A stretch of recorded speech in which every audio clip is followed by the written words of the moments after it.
The scorching Arizona sun beat down mercilessly as Fiona Parker wiped sweat from her brow, her dress clinging uncomfortably to her skin.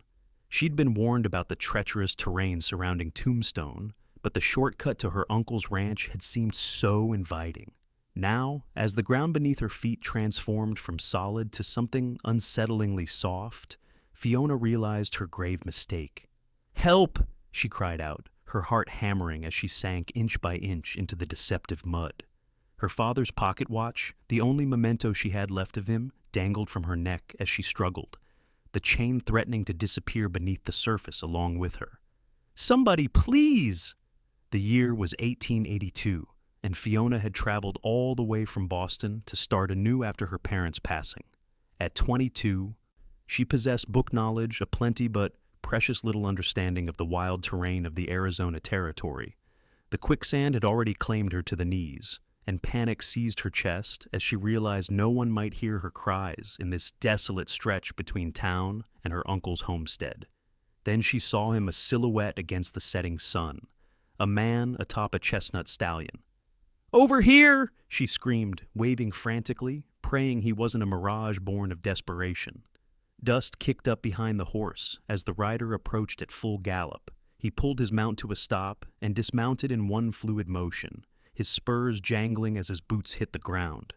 "Don't struggle, madam," he called, his voice deep and steady. "You'll only sink faster." "I don't plan on sinking at all, sir," Fiona replied with more bravado than she felt. A slight smile crossed his face as he removed his hat, revealing dark hair and eyes that matched the intensity of the Arizona sky. "Name's Dawson Reed," he said, uncoiling a rope from his saddle. "I'm going to get you out of there." Dawson fashioned a loop and tossed it with expert precision. "Put this around your waist and hold tight. When I pull, try to lean back like you're sitting in a chair." Fiona did as instructed, clutching the rope with white-knuckled determination. Dawson wrapped the other end around his saddle horn and clicked to his horse, who stepped backward slowly, providing the steady force needed to extract her from the deadly trap. As the quicksand reluctantly released its grip, Fiona felt herself sliding upward. With one final tug, she broke free and tumbled onto solid ground, gasping and trembling. Dawson was at her side immediately, his strong hand steadying her shoulders. "You're all right now, miss. Just breathe." Fiona looked up into his face, weathered from sun and wind, but handsome in a rugged way she'd never encountered in Boston's polished society. "Thank you, Mr. Reed. I'm Fiona Parker. I've just arrived to stay with my uncle, Thomas Parker." Recognition flickered in Dawson's eyes. "Tom Parker? His ranch is about 3 miles that way," he pointed, "and this path is notorious for quicksand after the rains. What are you doing out here alone?" "I was told there was a shortcut," she admitted, embarrassment coloring her cheeks. "The stagecoach driver pointed it out before dropping me in town. But I suppose he failed to mention its dangers." Dawson shook his head. "Sam Jenkins, I reckon. He's fond of his pranks." He looked at her ruined dress and mud-soaked boots. "Can you ride? I'd best get you to your uncle's place before dark." Well, I've had some lessons," Fiona said hesitantly. Dawson helped her onto his horse before mounting behind her. The closeness was improper by Boston standards, but as his arms encircled her to hold the reins, Fiona found herself grateful for the solid warmth of him at her back. "Hold on tight, Miss Parker," he instructed, spurring his horse into motion. "Quicksand ain't the only danger in these parts after sundown." Fiona's hands gripped the saddle horn, but as they rode, she became increasingly aware of Dawson's steady breathing and the security of his presence. Something shifted in her, then a recognition that in this vast, untamed territory, such a man might be as essential as water in the desert. "I'm much obliged for the rescue, Mr. Reed," she said over her shoulder. "Just doing what any decent man would," he replied, but there was a gentleness in his voice that belied his modest words. "Though I must say, it's not every day I find a Boston lady stuck in Arizona quicksand." "And how do you know I'm from Boston?" she asked, surprised. "Your accent, and those boots weren't made for this terrain." There was amusement in his voice now. "Plus, only an Easterner would attempt that path wearing clothes better suited to a Sunday social." Despite her ordeal, Fiona laughed. "Fair observations, Mr. Reed. I have much to learn about life in Tombstone." "I reckon you do," he agreed. but you're alive to learn it, and that's what matters. As they approached the Parker ranch, Fiona realized she was still holding tight to the saddle, and perhaps, metaphorically, to the cowboy who had saved her life. Some part of her knew she might never let go completely, and stranger still, she found herself perfectly content with that prospect. Thomas Parker was outside his modest ranch house, pacing anxiously when they arrived. "Fiona!" he called out, relief flooding his features as he rushed toward them. "I was about to gather a search party. The stage arrived hours ago without you." Dawson helped Fiona dismount before swinging down himself. "Your niece had a run-in with Rattlesnake Wash Quicksand, Tom. Found her just in time." Uncle Thomas pulled Fiona into a fierce hug before extending his hand to Dawson. "Reed, I'm indebted to you. Please, come inside. Martha's got supper on, and there's plenty." Inside the warm ranch house, Fiona was introduced to her Aunt Martha, a kind-faced woman who fussed over her mud-caked appearance and quickly ushered her to wash up. By the time Fiona returned and borrowed clothes, Dawson was seated at the table with her uncle, deep in conversation about cattle prices and water rights. "There she is," Uncle Thomas said warmly. "Sit down, child. Martha's beef stew will put some color back in your cheeks." Throughout the meal, Fiona found her gaze repeatedly drawn to Dawson.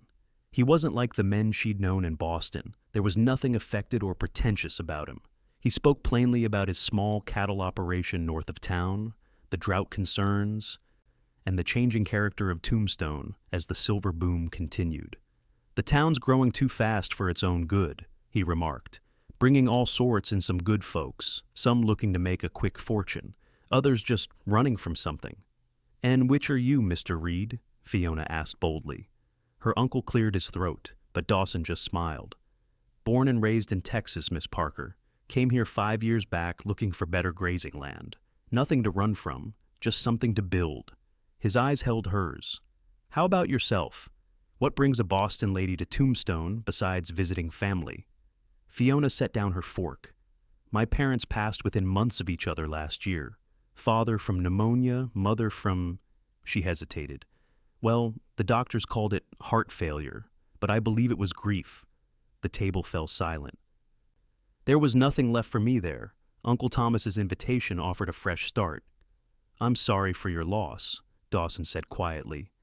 "New beginnings can be hard won out here, but worth the struggle." After dinner, as Dawson prepared to leave, Fiona followed him onto the porch. The night was cool, stars blazing in a way she'd never witnessed in Boston. "I never properly thanked you," she said, wrapping a shawl tighter around her shoulders. "No thanks needed, Miss Parker." "Fiona, please," she insisted. "After pulling someone from Quicksand, I think first-name basis is permitted." He smiled, settling his hat on his head. "Fiona, then, and I'm Dawson." "Will I see you again, Dawson?" The words escaped before she could temper them with propriety. He looked at her for a long moment, something unreadable in his expression. "I suspect you will. Tom mentioned needing help with his spring roundup next week. I usually lend a hand." "Then I look forward to it," she said, extending her hand. Instead of shaking it, he took it gently, his calloused fingers warm against hers. "Stay away from Rattlesnake Wash," he advised with a hint of a smile. "At least until you've learned which ground to trust out here." As he rode away into the darkness, Fiona remained on the porch, her hand still tingling from his touch. She had come to Arizona seeking escape from grief and a chance to rebuild her life. She hadn't expected to find herself literally pulled from danger by a man who embodied everything this wild territory represented: danger and promise intertwined. Over the following days, Fiona settled into ranch life with surprising adaptability. She rose early, helped Aunt Martha with household tasks, and began exploring the property careful to heed Dawson's warning about treacherous ground. Her uncle, seeing her interest, taught her to ride properly on a gentle mare named Penny. "You've got a natural seat," he observed after her third lesson. "Must be in the Parker blood. Or perhaps I'm simply motivated by the memory of being stuck in quicksand," she replied with a wry smile. 5 days after her arrival, riders appeared on the horizon, the beginning of the spring roundup crew. Fiona's heart quickened when she recognized Dawson among them, his tall form unmistakable even at a distance. The ranch transformed with the arrival of the cowboys. Tents sprang up near the bunkhouse, the corral filled with horses, and Aunt Martha's kitchen became a bustling center of activity as she fed the hungry men. Fiona found excuses to be outside, carrying water or helping serve meals, always conscious of Dawson's presence. He treated her with respectful distance, tipping his hat when their paths crossed, engaging in polite conversation. But something in his eyes told her he was as aware of her as she was of him. On the third evening, as the men gathered around campfires after supper, Uncle Thomas beckoned to Fiona. "Come meet some of the boys proper," he said, leading her toward the largest fire where several cowboys sat drinking coffee. Dawson stood as they approached, and the others followed suit. "Evening, Miss Parker," he said formally. "Gentlemen, this is my niece from Boston," Uncle Thomas announced. "She's getting her education in ranch life. So, be on your best behavior." The cowboys introduced themselves one by one, names Fiona tried to commit to memory. When a weathered man called Frank offered her his seat on a log, she accepted gratefully, finding herself placed directly across the fire from Dawson. The conversation flowed easily, tales of cattle drives and frontier adventures. Fiona listened, entranced by this world so different from her own. When asked about Boston, she spoke of cobblestone streets and libraries, theaters and harbors filled with ships from distant lands. "Sounds crowded," remarked one of the younger cowboys. "It is," she admitted, "but there's a certain energy to it, though nothing quite like the vastness here." Her eyes drifted to the star-filled sky. "I've never seen stars like these." "That's because Boston's got too many lamps and not enough sky," Dawson said quietly, drawing her gaze back to him. As the evening wore on, some men drifted away to their bedrolls. Uncle Thomas excused himself, leaving Fiona with the dwindling group. When only Dawson and two others remained, one of them produced a harmonica and began a slow, melancholy tune. "Miss Parker," Dawson said suddenly, "would you care to walk a spell? Night air's fine." Propriety suggested she decline, but Fiona found herself nodding. "I'd like that." They strolled away from the fire, not speaking until they reached a small rise overlooking the ranch. The moon silvered the landscape, transforming the rugged terrain into something ethereal. "How are you finding ranch life?" Dawson asked. "Different, challenging. But there's an honesty to it I appreciate." She glanced at him. "No one pretends to be something they're not out here. It's refreshing after Boston society." "That's the territory for you. Hard to put on airs when you're facing dust storms and drought." He paused. "Though we have our share of pretenders in Tombstone these days. Town's changing." "Do you go to town often?" "When necessary. Supplies, mail, occasional business at the bank." He looked at her curiously. "You haven't been yet?" She shook her head. "Uncle Thomas mentioned taking me next week." "It's quite a sight not what you're used to, I'd wager. Some call it the wickedest town in the West." There was amusement in his voice. "Now you've made me even more curious," Fiona said, smiling. They stood in comfortable silence for a moment before Dawson spoke again. "I keep thinking about finding you in that quicksand. Another hour and—" He didn't finish. "But you did find me," she said softly, "for which I remain grateful. What were you thinking when you realized you were sinking?" His question surprised her. Fiona considered carefully. "First panic, of course, then sadness that I'd come all this way, only to die before really beginning again." She touched her father's watch at her throat. "And regret that this would be lost too. It's all I have of him." Dawson nodded, understanding. "Family heirlooms matter out here. Reminds us where we came from." "Do you have family, Dawson?" "Parents back in Texas. 2 brothers. Haven't seen them in years." His expression grew distant. "This life doesn't lend itself to regular visits. Do you ever get lonely?" The question was bold, but the darkness gave her courage. He looked at her then, really looked at her, and Fiona felt as though he could see straight through to her soul. "Sometimes," he admitted, "but I've made my peace with solitude." "Have you?" she challenged gently. Before he could answer, a call came from the direction of the ranch house. "Miss Parker? Mr. Reed?" It was Aunt Martha. "We should head back," Dawson said, offering his arm. "Your aunt will be wondering." Fiona placed her hand on his forearm, feeling the strength beneath his shirt sleeve. "Thank you for the walk, Dawson, and the conversation. "My pleasure," he replied, his voice low. As they walked back toward the lights of the ranch house, Fiona found herself wishing the night could stretch on indefinitely. Something was building between them, something as vast and promising as the Arizona sky. The spring roundup continued for another week, during which Fiona found opportunities to observe Dawson in his element. He moved with confident grace, whether on horseback or on foot, commanded respect from the other cowboys without raising his voice, and demonstrated patience when teaching her the basics of cattle handling when her uncle wasn't looking. "Keep your eyes on their eyes," he instructed as she nervously approached a penned steer. "They'll telegraph their intentions if you're paying attention." "Much like people," Fiona observed, earning a smile from Dawson. "Smarter than some people I've known," he agreed. On the day before, the cowboys were set to drive the gathered cattle to market.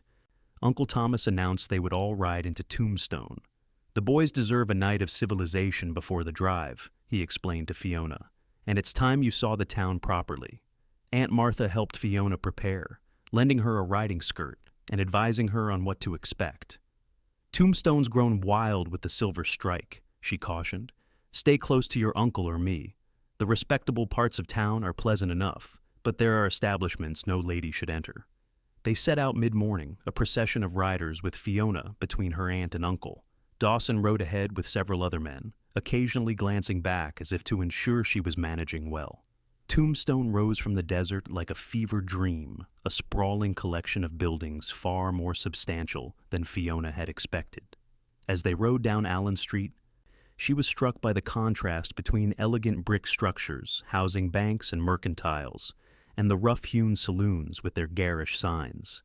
"The Oriental," she read aloud, as they passed a particularly ornate establishment. "The Crystal Palace, the Birdcage Theater. Not places for you, dear," Aunt Martha said firmly. They stopped at Hafford's Corner, where Uncle Thomas secured rooms at the adjacent hotel for those who wished to stay overnight. "The cattle drive leaves at dawn day after tomorrow," he reminded the men. "Anyone not at the ranch by sunset tomorrow stays behind." The group dispersed, cowboys heading in various directions with obvious enthusiasm. Fiona found herself standing awkwardly on the boardwalk beside her aunt and uncle. "We'll get you settled at the hotel," Uncle Thomas said. "Then show you the respectable establishments. Fly's photography studio takes fine portraits, and Ritter's General Store has goods from back east you might miss." "Actually," Dawson's voice came from behind them, "I was wondering if Miss Parker might accompany me to Schieffelin Hall. There's a traveling company performing Shakespeare this afternoon." All three Parkers turned in surprise.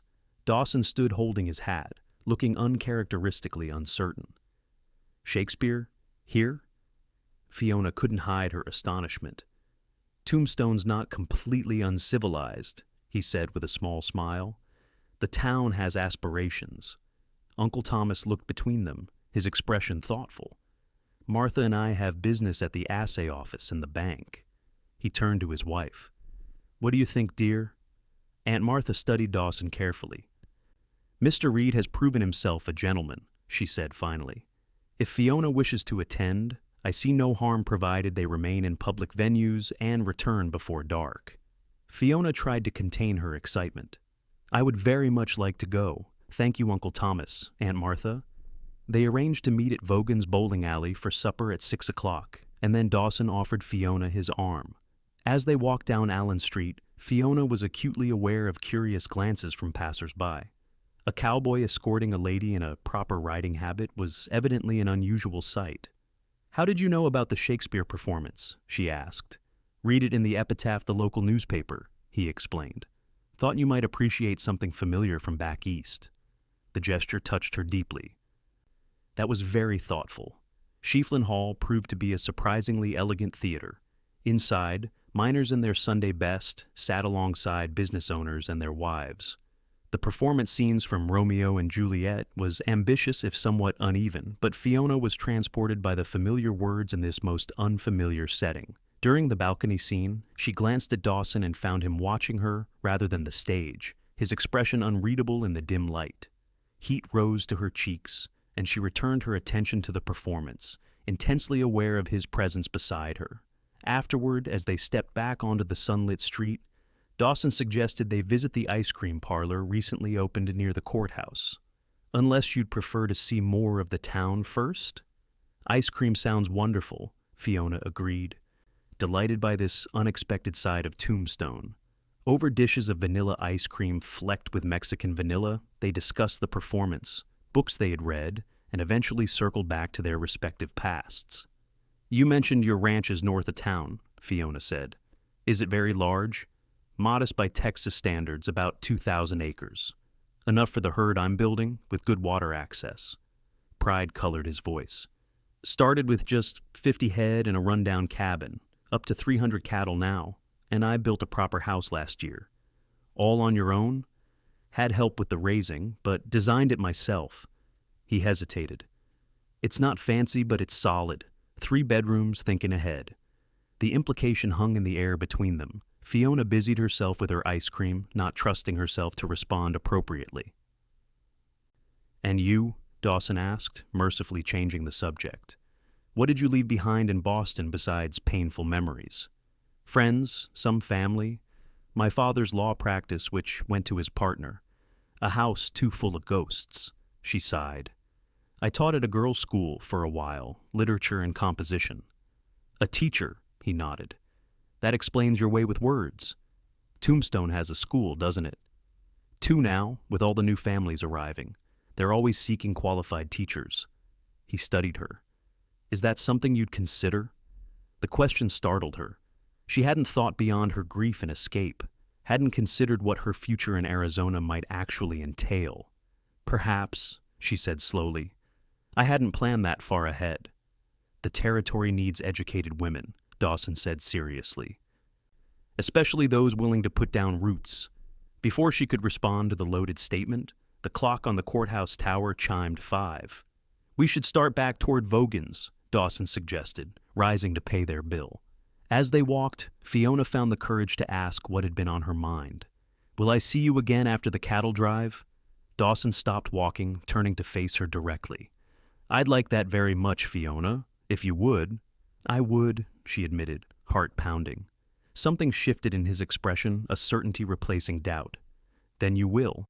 I'll be gone 3 weeks, but when I return, I'd like to call on you properly, with your uncle's permission, of course. I'd like that too, she said, unable to suppress her smile. They continued toward Vogan's, walking closer together than before, hands occasionally brushing in a way that sent shivers up Fiona's arm, despite the warm evening. Uncle Thomas and Aunt Martha were already seated when they arrived, engaged in conversation with the proprietor. Introductions were made, and soon they were enjoying a hearty meal while discussing the day's activities. Did you enjoy the Shakespeare, Fiona? Aunt Martha inquired. Very much. It wasn't the Boston Theater Company, but there was an earnestness to the performance I found charming. Dawson, I didn't take you for a man of literary tastes, Uncle Thomas remarked with a raised eyebrow. There's more to me than cows and horses, Tom, Dawson replied good-naturedly. My mother taught school before she married, made sure her sons had education alongside ranch skills. The conversation flowed easily through dinner, but as darkness fell, Dawson reluctantly announced he needed to return to the ranch. Early start tomorrow, gotta check my gear before the drive. Outside Vogan's, he bid the elder Parkers good night before turning to Fiona. 3 weeks, he said quietly. I'll be back before you know it. Be careful, she replied, surprising herself with the depth of concern in her voice. Always am.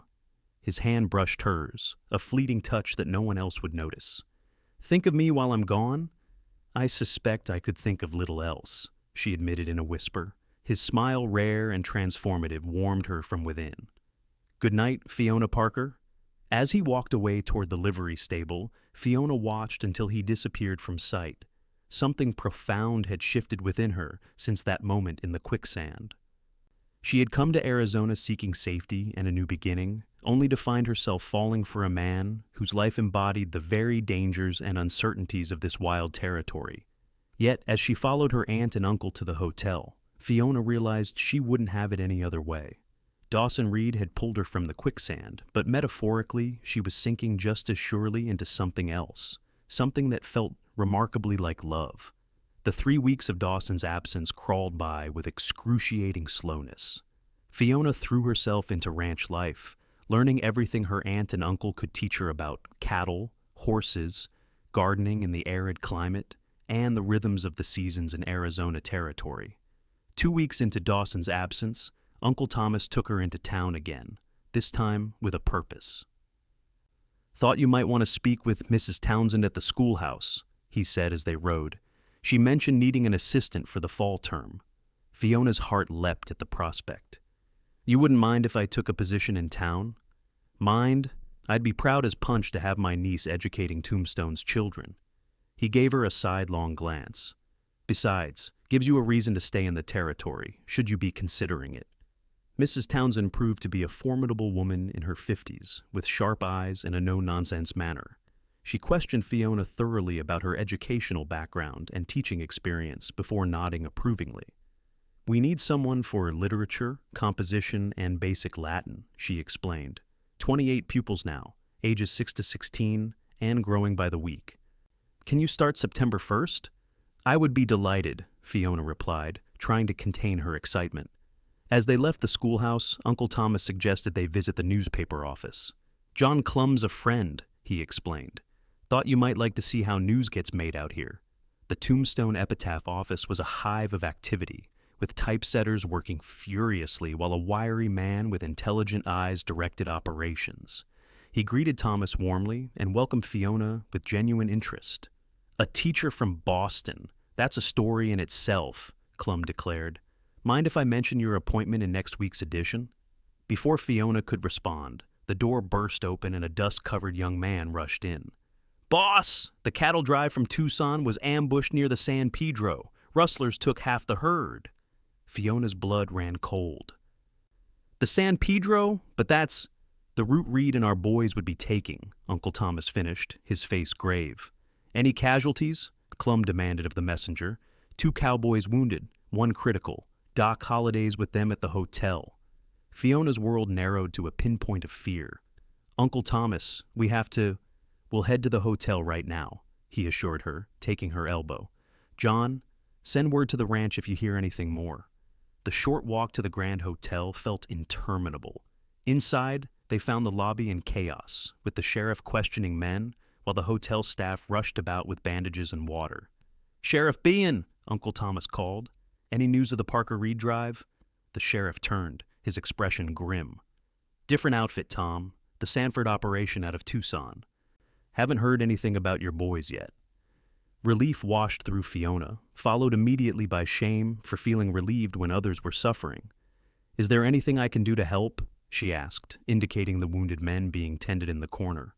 "Unless you're a nurse, miss, best stay clear," the sheriff advised. A commotion at the door drew their attention. A tall, thin man with a distinctive mustache strode in, medical bag in hand. "Where's the man with the chest wound?" he demanded. "That's Doc Holliday," Uncle Thomas whispered to Fiona. "Former dentist, consumptive, and the fastest gun in town. Also the closest thing Tombstone has to a surgeon when Dr. Goodfellow's away." Fiona watched, fascinated, as Holliday knelt beside the injured cowboy, his movements precise despite his reputation as a gambler and gunfighter. "Let's get back to the ranch," Uncle Thomas suggested after ensuring there was no news of their own drive. "Nothing more we can do here, and your aunt will be worried if we're late."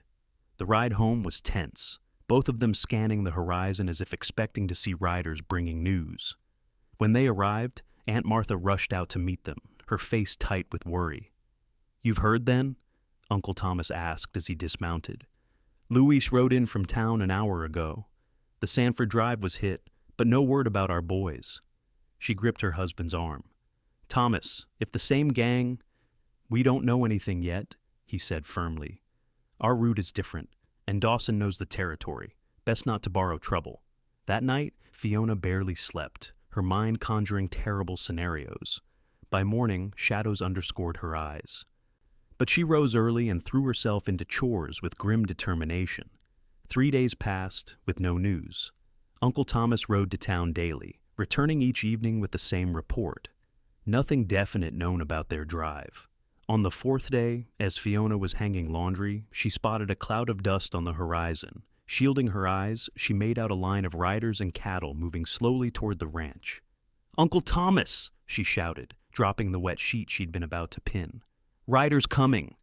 The entire household spilled out onto the porch, watching anxiously as the procession drew closer. Fiona's heart pounded painfully as she strained to identify individual figures. "That's our herd, all right," Uncle Thomas confirmed, relief evident in his voice. "Looks like most of it. Anyway. Is Dawson?" Fiona couldn't finish the question. "Can't make out individuals yet, but that's definitely his buckskin in the lead."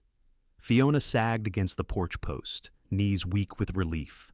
As the drive approached the ranch proper, she could finally distinguish Dawson's tall figure on horseback, directing the operation with the same quiet authority she'd observed during roundup. When the last steer passed through the gate and the cowboys began dismounting, Fiona remained on the porch, suddenly shy and uncertain. Uncle Thomas and the ranch hands moved forward, greeting the returning men with backslaps and questions. Dawson handed his reins to another cowboy and strode toward the house, his eyes finding Fiona immediately. He removed his hat as he approached, revealing hair darkened with sweat and a face lined with exhaustion. "Miss Parker," he said formally, though his eyes held a warmth that belied the proper address. "Hope we didn't cause undue worry." "We heard about the Sanford drive," she replied, struggling to keep her voice steady. "When there was no word. Had to take the long route around after we got warning about rustlers." He rubbed a hand over his stubbled jaw. "Kept to the high ground, posted extra guards. Lost a few head to exhaustion, but the men are all safe." "I'm very glad to hear it, Mr. Reed." Uncle Thomas joined them, clapping Dawson on the shoulder. "Good job bringing them in safe, son. Martha's putting on extra for dinner. You boys must be starved." "Appreciate it, Tom." Dawson's gaze returned to Fiona. "If you'll excuse me, I should see to my horse and clean up." As he walked away, Fiona hugged herself against a sudden chill despite the warm day.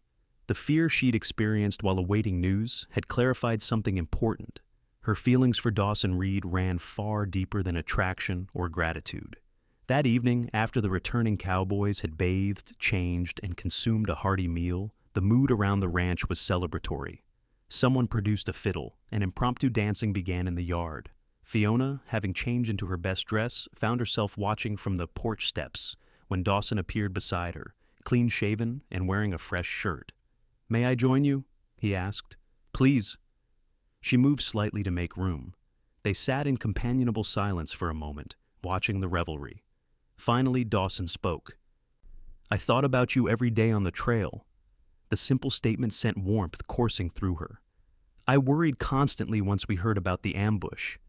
I meant to get word to you, but we were moving cross-country, avoiding the main trails." He turned to look at her directly. "I spoke with Tom earlier, asked his permission to call on you properly." Fiona's breath caught. "And what did he say?" "Said I'd better have honorable intentions, or he'd introduce me to his shotgun." A smile played at the corners of Dawson's mouth. "I assured him my intentions are entirely honorable." "Are they?" she asked boldly. "Completely." His gaze was steady. "I know it hasn't been long since we met, Fiona, but I've never been more certain of anything in my life. When I pulled you from that quicksand, something changed for me." "For me as well," she admitted softly. "I'm not a wealthy man by Eastern standards," he continued. "My ranch is modest, and the work is hard. But it's good land with potential, and I've never been afraid of hard work." Fiona's heart hammered in her chest. "Are you courting me, Dawson Reed?" "If you'll allow it." His hand found hers on the step between them. "I'd like the chance to show you what a life with me might be like." "I'd like that very much." She twined her fingers with his, marveling at how right it felt. "Though you should know, I've accepted a teaching position at the Tombstone School for the fall term." Surprise and pleasure crossed his face. "Have you now? That's wonderful news." "You don't mind?" "Mind? Why would I mind you using your education and talents?" He squeezed her hand. "Tombstone's only an hour's ride from my place. We could make that work if things progress as I hope they might." The implications of his words sent a thrill through Fiona. "I accepted the position because I've decided to stay in Arizona," she said. "My life in Boston is behind me now." "I'm glad to hear it." His voice was husky with emotion. "Very glad indeed." From the yard, the fiddle struck up a waltz, and several couples began to dance in the dust. "Would you care to dance, Miss Parker?" Dawson asked, rising and offering his hand. "I would be delighted, Mr. Reed." She placed her hand in his and allowed him to lead her toward the makeshift dance floor. As they joined the other dancers, Dawson's arm encircled her waist, proper but possessive. "I should warn you," he said close to her ear. "I'm not much for fancy dancing. We don't get many opportunities for practice out here." "Then we shall learn together," she replied, following his lead as they moved in time to the music. Under the stars, with lantern light casting golden shadows across the yard, Fiona felt a contentment she hadn't experienced since before her parents' deaths. The journey from Boston had been long, the adjustment challenging, but in this moment, secure in Dawson's arms as they danced, she knew she had found her place in this wild, beautiful land. The following weeks established a pattern.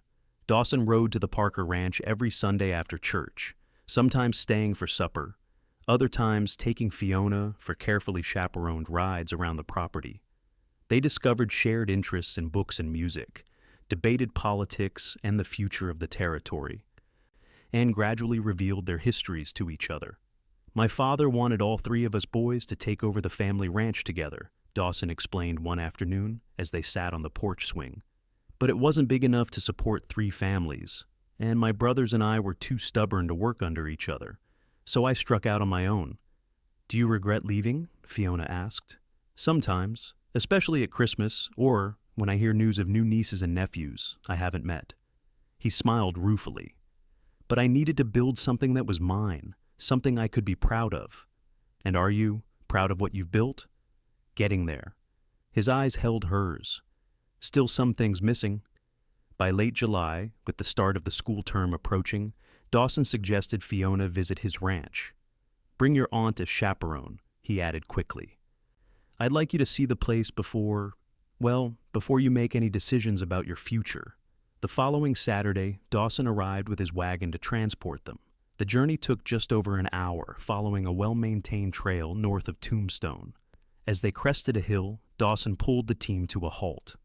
"There it is," he said, gesturing ahead. Below them, a valley spread out, green with summer growth despite the surrounding desert landscape. A creek wound through the property, and near its banks stood a substantial log house with a wide porch. Several outbuildings clustered nearby, and in the distance, cattle grazed in fenced pastures. "It's beautiful," Fiona breathed, taking in the scene. "So much greener than I expected." "Underground spring feeds the creek year-round," Dawson explained with pride. "Doesn't run dry even in drought years. That's why I chose this land waters everything out here."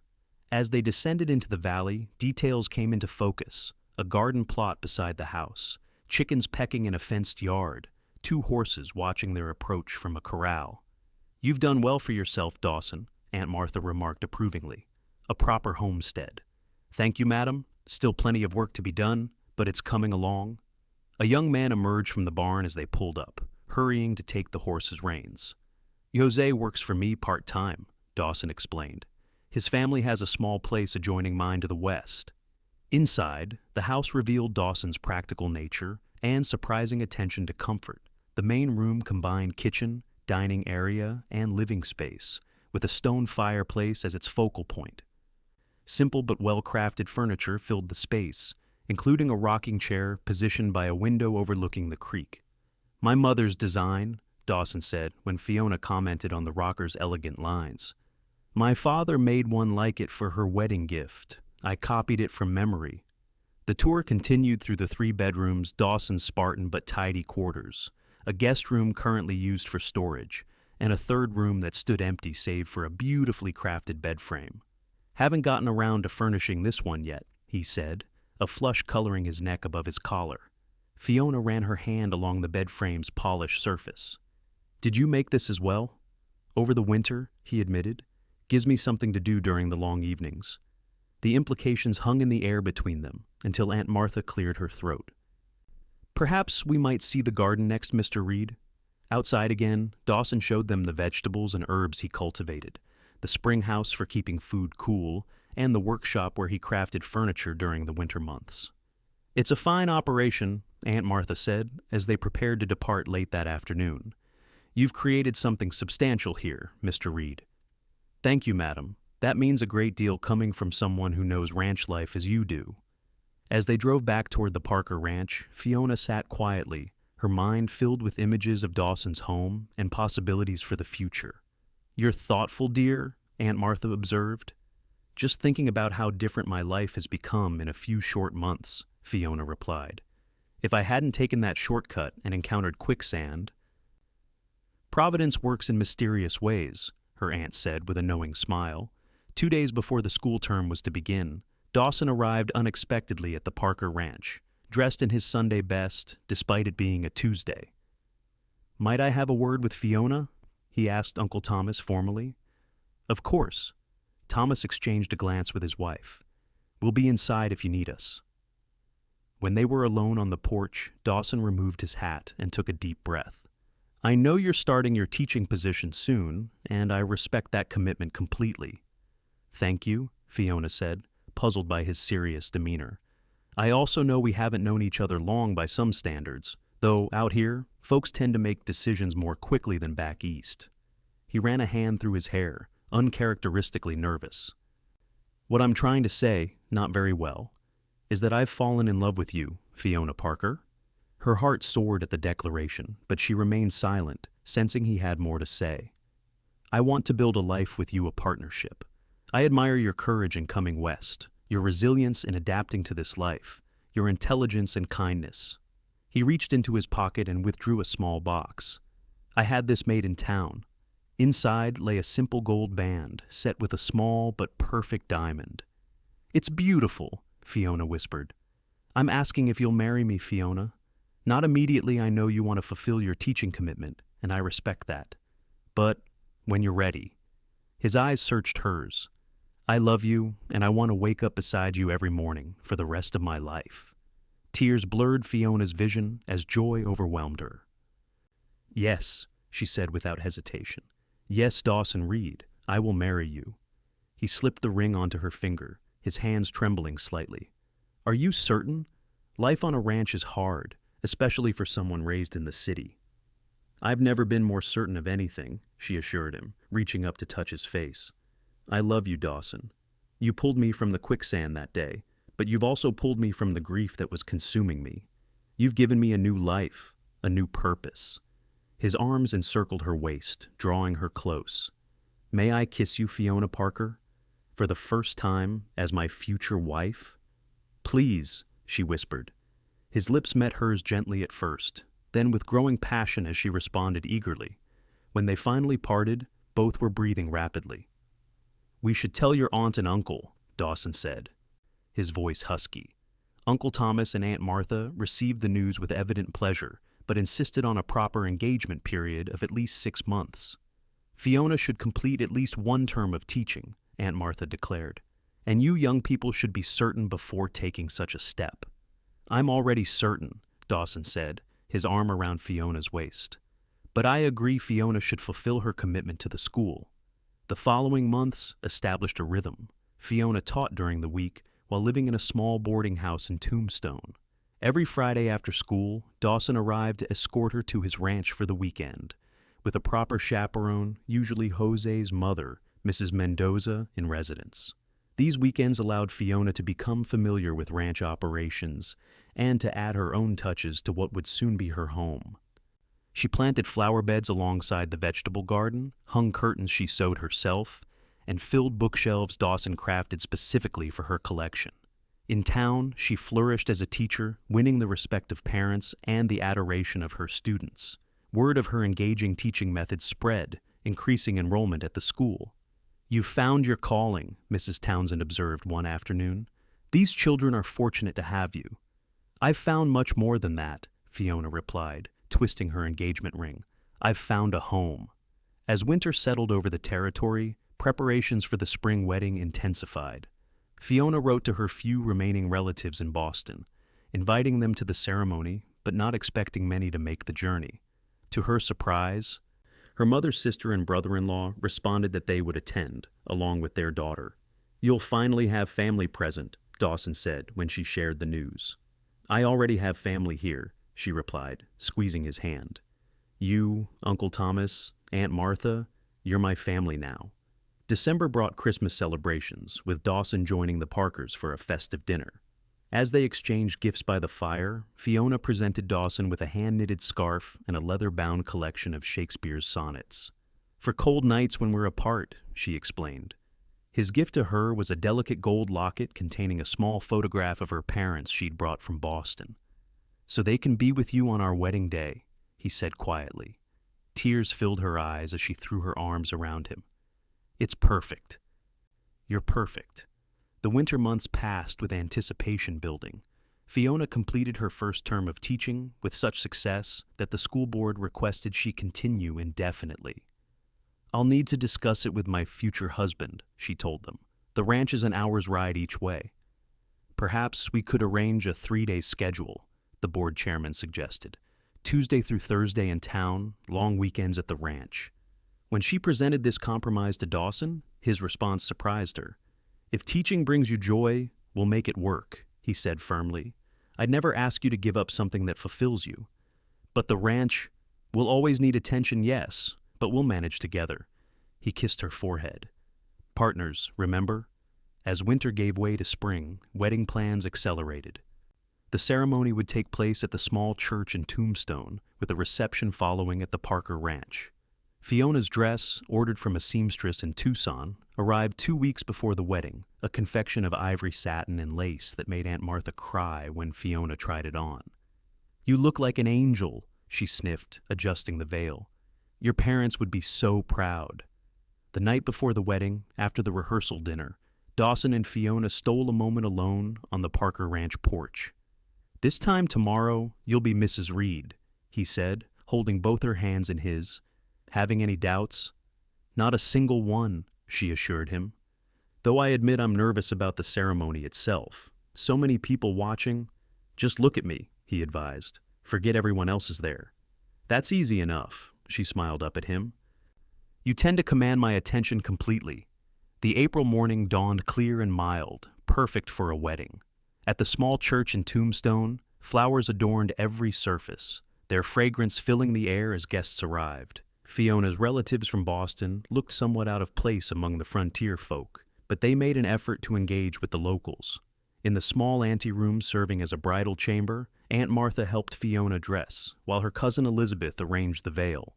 "Are you happy truly?" Elizabeth asked when they were momentarily alone. "This life is so different from what you knew in Boston." "Happier than I ever imagined possible," Fiona replied honestly. "Dawson is everything I never knew I wanted." When the time came, Uncle Thomas appeared at the door, resplendent in his best suit. "Ready, my dear?" he asked, offering his arm. "More than ready," she replied, taking a deep breath. The small church fell silent as the doors opened. Fiona's eyes immediately found Dawson standing at the altar, his expression transforming from nervousness to awe as he saw her. She focused on him, just as he had suggested, hardly noticing the guests as she moved down the aisle on Uncle Thomas's arm. When they reached the altar, Thomas placed her hand in Dawson's, and the sensation of his warm, strong fingers enclosing hers steadied her completely. "Dearly beloved," the minister began, but Fiona barely heard the familiar words, lost in Dawson's gaze. When it came time for their vows, her voice rang clear and confident, promising to love, honor, and cherish him for all her days. Dawson's voice was steady as he repeated the same promises, but his eyes glistened suspiciously as he slipped the gold band onto her finger to join her engagement ring. "By the power vested in me by the territory of Arizona, I now pronounce you husband and wife," the minister declared. "You may kiss your bride." Dawson's kiss was gentle but filled with promise, a sealing of their commitment before friends and family. As they turned to face the congregation as Mr. and Mrs. Reed for the first time, applause erupted. The reception at the Parker Ranch lasted well into the evening, with music, dancing, and enough food to feed the entire county. As the celebration continued around them, Dawson led Fiona away from the crowd to the same spot where he had proposed. "Happy, Mrs. Reed?" he asked, his arm around her waist. "Completely, Mr. Reed." She leaned against him, content beyond words. "It feels like a dream. If it is, I don't want to wake up." He kissed her temple. "Ready to go home? Our home?" The word held such promise. "Yes, she said simply. "Take me home." They slipped away as the party continued, changing into traveling clothes before mounting their horses for the ride to the ranch. As they crested the hill overlooking the valley, they stopped to take in the view of their home in the moonlight. "Everything looks different somehow," Fiona observed. "More vibrant, more real." "That's because it's ours now, truly and completely," Dawson replied. "Everything we build from here, we build together." At the house, Dawson surprised her by sweeping her into his arms to carry her across the threshold. "Welcome home, Mrs. Reed," he said, setting her down in the main room, which had been transformed with flowers and candles in their absence. "Who did all this?" she gasped, taking in the romantic scene. "Mrs. Mendoza and her daughters. Wedding gift," she said. His arms encircled her from behind. "Do you like it?" "It's beautiful." She turned in his embrace, her hands coming to rest on his chest. "But not as beautiful as knowing this is our beginning." That night, as husband and wife, they discovered each other fully for the first time, their passion tempered by tenderness as they learned together what it meant to be truly united. Afterward, lying in each other's arms as moonlight filtered through the curtains Fiona had sewn, Dawson traced lazy patterns on her bare shoulder. "I've been thinking," he said softly, "maybe we should name this place. The ranch? What did you have in mind?" "Quicksand Valley Ranch," he suggested with a smile in his voice. Fiona laughed, propping herself up to look at him. "That might discourage visitors." "True, but it would always remind us how we met, how I found the greatest treasure of my life stuck in the mud." "Then perhaps New Beginning Ranch would be more fitting," she suggested, "since that's what we both found here." "I like that." He pulled her closer. "New beginning, new life, together." "Together," she echoed, settling against his chest. As sleep began to claim her, Fiona reflected on the journey that had brought her to this moment, from grief and loss in Boston to love and promise in Arizona. The path had been unexpected, even treacherous at times, but every step had led her here, to this man, this home, this life. The years that followed brought challenges and joys in equal measure. The ranch prospered under their joint management, with Fiona continuing to teach 3 days a week while overseeing the household and garden. Dawson expanded their herd and built a reputation for quality cattle that commanded premium prices at market. Their first child, a son they named Thomas after her uncle, arrived a year after their wedding, a strong, healthy boy with his father's dark hair and his mother's inquiring mind. 2 years later, they welcomed a daughter, Sarah, named for Dawson's mother in Texas. As the children grew, so did the ranch. They added a wing to the house, built a proper schoolroom, where Fiona taught not only their children, but those from neighboring ranches, and established one of the first lending libraries in the county with books ordered from back east. The quicksand that had once threatened Fiona's life became a family legend, a story told to their children and eventually their grandchildren. "Your father rescued me," Fiona would say, "and I held on tight and never let go." "Best decision I ever made," Dawson would always reply, pulling this Boston lady from the mud. And on quiet evenings, when the children were asleep and the day's work complete, they would often sit on the porch swing Dawson had built, watching the sunset paint the valley in gold and crimson. In those moments, with her head on his shoulder and his arm around her waist, Fiona would feel the same certainty she had experienced that day when his strong hands had pulled her from the quicksand. She had held on tight then, and in all the years since, through drought and prosperity, illness and health, joy and sorrow, and in holding on, she had found not just safety, but a love as vast and enduring as the Arizona sky.